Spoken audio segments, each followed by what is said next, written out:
स्वरूप कुमार राउत आमर जोटा प्रोब्लेम है जे केन्द्रापड़ा 150 ରୁ 200 पिला देइथिले पैसा जोटा 35,000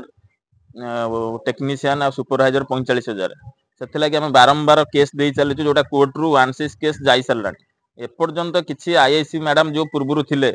1.5 वर्ष 2 वर्ष केस गड़े चलले किसी भी एक्शन हो पारा ना ता प्रति आम मुख्यमंत्री ठारू आरंभ करी आम समस्त चिट्ठी दबार व्यस्त रही एबे भी आगुक मध्य लक्ष्य रही आम प्रधानमंत्री की चिट्ठी दबाक जाऊँ आबे जी नुआ आईआईसी मैडम जॉइन कर मु तो आकु देखुची मुझे गोटे मास 2 मास व्यस्त रोची काम किंतु काम करी देखाइबी किंतु केबे करूचंदी ता देखिया बाकी रहिला को कंपनी रे अपन पैसा दे आमे पैसा देथिले 1-to-1 कंसल्टेंट प्राइवेट लिमिटेड और Raghav market solution private limited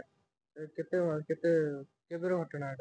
घटना हे गलानी 2022 21 2022 रो घटना केते जण पिला देथिले अपन मो थ्रो रे मिनिमम 150 ରୁ 200 पिला देथिले ऑनलाइन ना कैश देथिले कैश भी देइचंदी 50% पिला ऑनलाइन पेमेंट भी करचंदी जोटा तांकर अकाउंट को डायरेक्ट ट्रांजैक्शन हे जो माने कंपनी न थिले डायरेक्टर सब चाकिना रे फ्रॉड चलतो टाटा कंपनी आई कार्ड धरई कि टाटा कंपनी एमि जे पिला घर घर बुले मीटर सर्वे भी करे देले किंतु तापर दरमा भी पिला पाइना जोटा 3 मास रे हम क्लेम करछ जे पूर्व जे आईएसएस कोन पे काज नेले पूर्व आईएएस मैडम जेहेतु माने से कंपनी लक्ष 2 लक्ष 4 लक्ष 5 लक्ष पके देथबो आ सेथिला कि कार्यानुष्ठान नेलेनी आमे तो देजु केस हमर 20 लक्ष 30 लक्ष रो केस पड़िछि जोटा हमर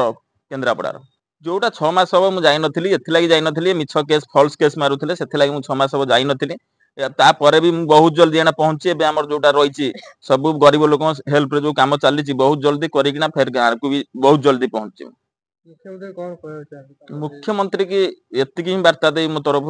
जेहेतु आम सम्मान्य मुख्यमंत्री रही जेहेतु माने जो बीजेपी गवर्नमेंट रो काम चली भी बदनामी आईआईसी सेमिति आगुर मध्य बदनामी करथिले मुख्यमंत्री की तापर भी जनसाधारण को भी हैरान करूछन बहुत जल्दी तांको प्रति एक्शन निया जाऊ।